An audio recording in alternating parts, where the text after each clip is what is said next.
Time to set up another video. The innocent. Welcome to watch Hi there. new video on my channel. I'll be playing some of these Overwatch online gameplay. I recorded this gameplay during the free Overwatch weekend.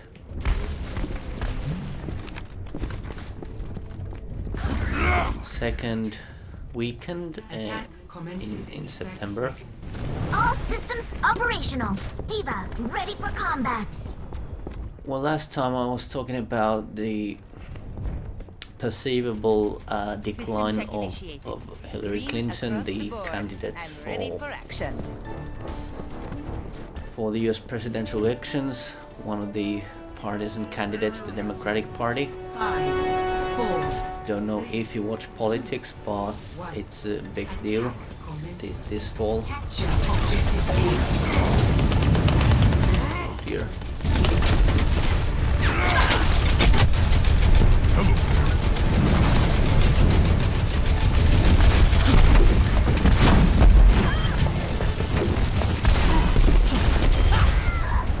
Take some of those down.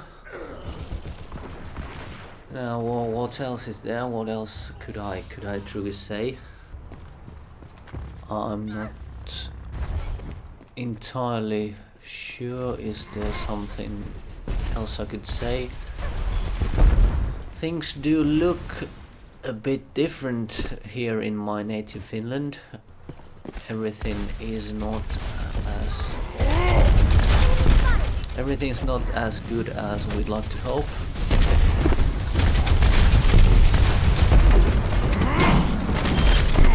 Even here we have some, well, we have, if not all, we have some financial problems as a country, and we are indeed, we have some kind of deep foreign policy interest in the US elections, since US is one of the major global superpowers still. At least militarily and financially, but since there's no guarantee that's going to be the case forever, and for various reasons we are next door neighbor to Russia, so that's something we cannot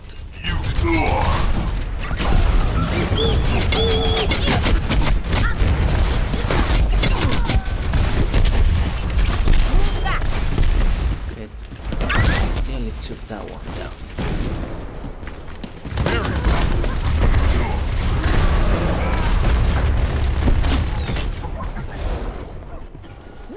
Take that one down.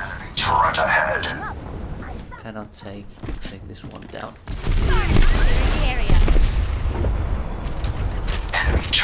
Oh, that I didn't manage. Sorry for that. The objective. Let's coordinate our efforts. Where is he? Where is he? Taking the objective. Damn it.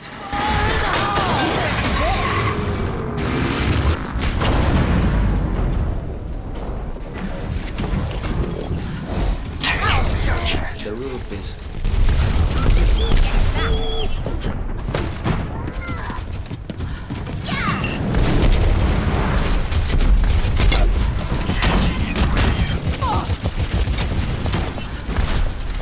Quite impressive.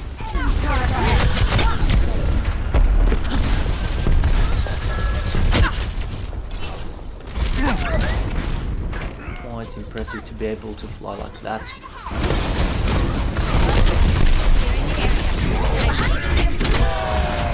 Oh dear.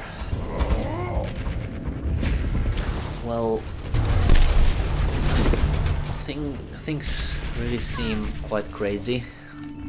Raptora systems online. Well, depending on our standards, of course, and that kind of stuff. Enemy turret ahead. Watch yourself. Justice reigns Bring from them above. down.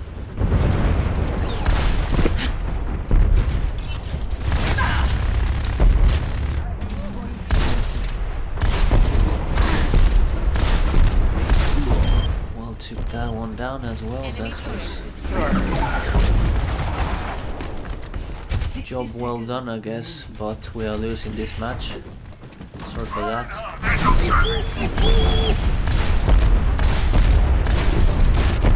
There isn't that much many things to say. That although the Finnish mainstream media, both the public and private, are supporting Hillary for a number of reasons, because of her you know, propaganda legacy and that kind of stuff. It's so Form up on me.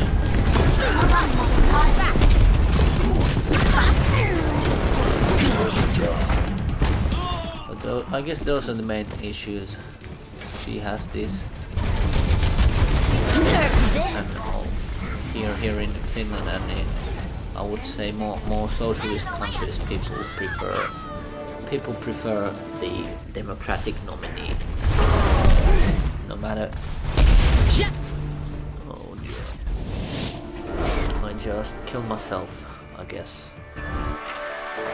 Blew up in my own attack. Play of the game. But maybe we'll play in a defensive position next time, and things might be more even then. We definitely had some issues there. Couldn't cooperate as a team,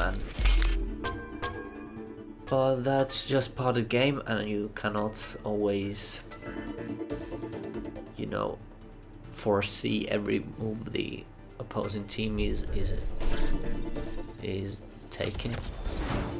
It's same with politics, but I guess there are many processes going on, and we see only a fragment of that, and obviously most of those negotiations and deals are behind closed doors, and there's, well, many of these organizations do have publications, and you can read their white papers and other kind of press releases and have a somewhat clear view what they stand for. And here recently in Finland, one of the, I guess, the main think tanks concerning foreign policy,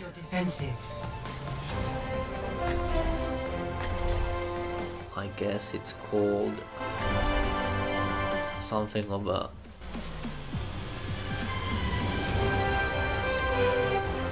Finnish Institute of International Affairs or Foreign Affairs, that kind of stuff, published just recently a new report. Well, not so new. It was ordered by the previous prime minister, and come on, team is completely undermanned. Our world is worth fighting for. So now we are defending. Whatever. I guess this is Hollywood. Yes, Hollywood. Yeah. Thing. So it's a stage. So the previous prime minister ordered this report about concerning Russia, and of course they are for a NATO alliance, so they, I guess, in their opinion, Russia is a threat, and therefore Finland has to join NATO. And those are basically the reasons, and that's the logic behind the report. And 3, 2, 1. Attackers incoming. anything else around there, Watch this. I guess it's too early to say, but many this report has you know, still faced some criticism, and people are not buying it, and especially the public is not buying the fear mongering of Russian influence and war.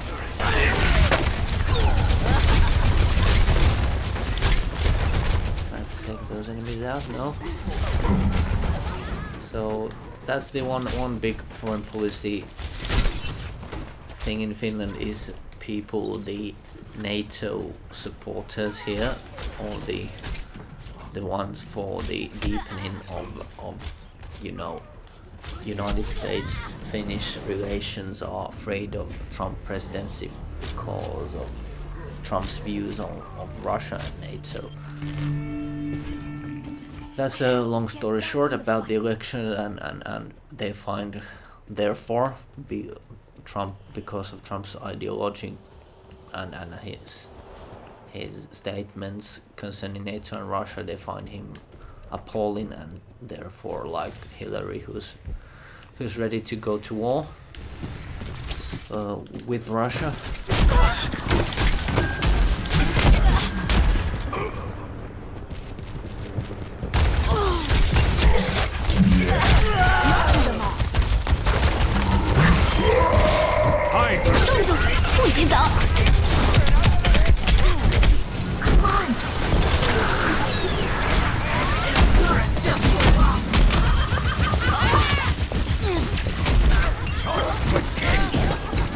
Well, that's the short version of Finnish foreign policy at this current moment.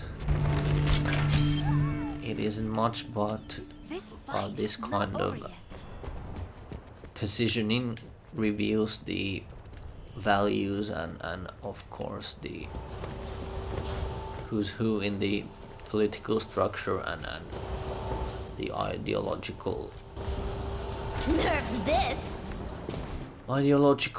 instances that are, you know, pro-war and that kind of stuff, because every NATO is always, you know, obviously who want to defend NATO, that they are all about peace, and therefore that's the reason for joining NATO, because of peace. Well, that's kind of the short-sighted view of things, and the one they want to promote. That's the view that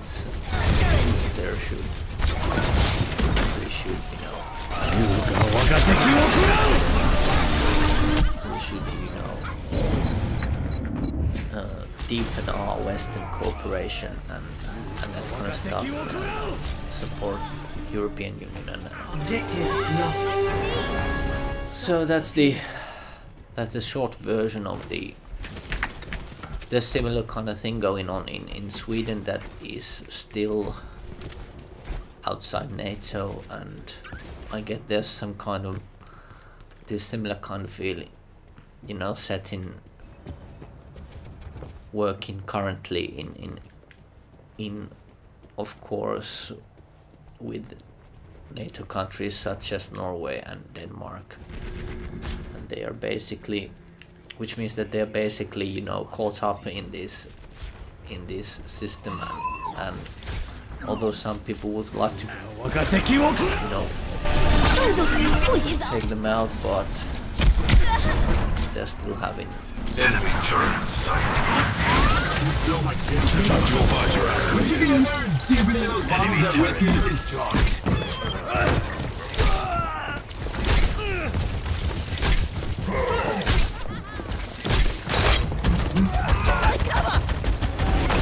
But I guess these we could the uniting factor with all the Nordic states, and that is that Heroes never die. even though Finland and Sweden are non-aligned states in the way that they are not part of a military organization, whereas NATO and NATO countries include Denmark and Norway and Iceland to some extent.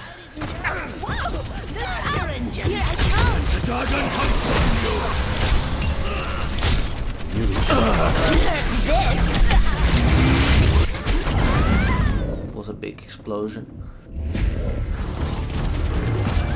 But what I was saying earlier is that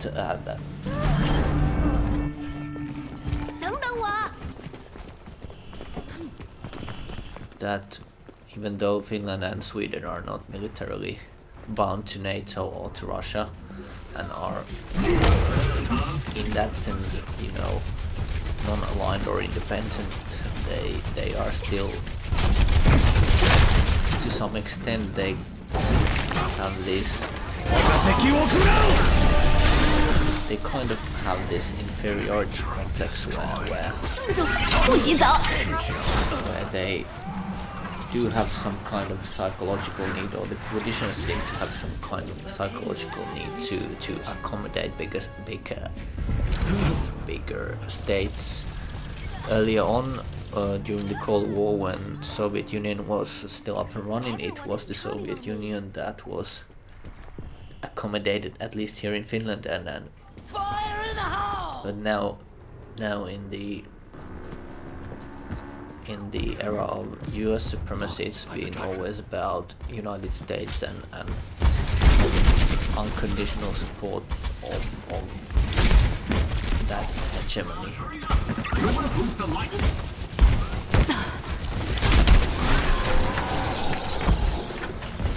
Ladies and gentlemen. Damn it. That caught me by surprise. So I would conclude that many member states of NATO are indeed, conquered in the sense that they cannot get out, and there's this, for better or for worse, there's this pro-United States and pro-war clique that is ruling in those parties.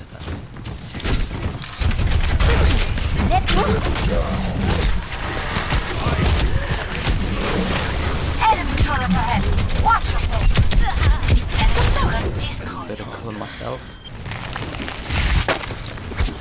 Let the dragon consume you. 公主不许走。 Is it working? No, unfortunately not. There's no one up there. No, couldn't find anyone out there either. So better head up. Damn it. Tactical visor activated. But those are some of the main points there. So you don't have to wonder that many of the countries are, in a way, are conquered and are vassal states and don't, in a way, have all the freedom and independence. And that's why there are many of these populist parties, especially in Europe, and they are the countering, of course, the Coming up. there's countering of the globalist ideals, for one. Enemy turret ahead.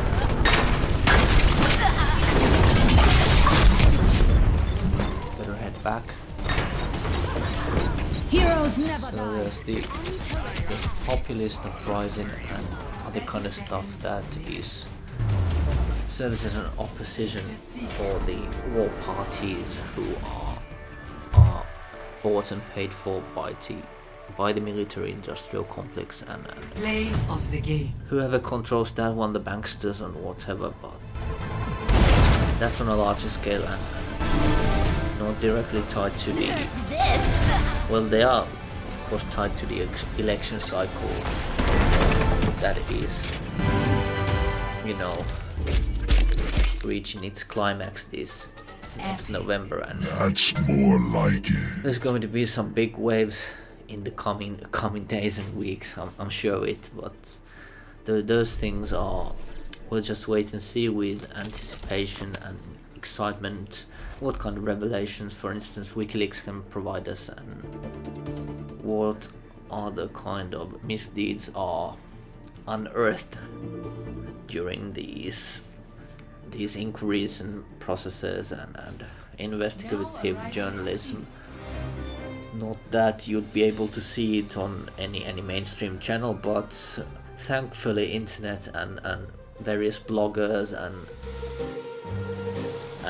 freelance journalists are willing to take the risk, even you know, putting their lives at risk by releasing information and becoming whistleblowers, members of those fraudulent campaigns and that kind of stuff.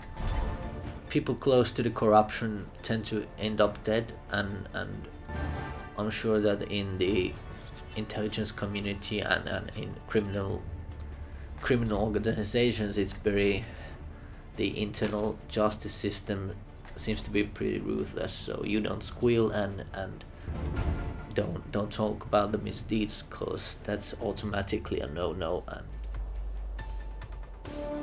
you don't stab your friends in the back, and usually you're so deep in the crimes themselves that that's one way to keep people silent, to incorporate them in those illegal actions to an extent that there is an deterrent for them not to go public with the misdeeds. What I read today was in The Guardian about the rampant child abuse that unfortunately seems to be going on in Great Britain and in the political establishment. You might have heard about Jimmy Savile and the, oh dear, there's many people there, but maybe that's something, maybe that's too big to jail, I'm afraid, at least at this point, but we can always hope for better, and that's always what we are aiming for by highlighting these crimes against humanity.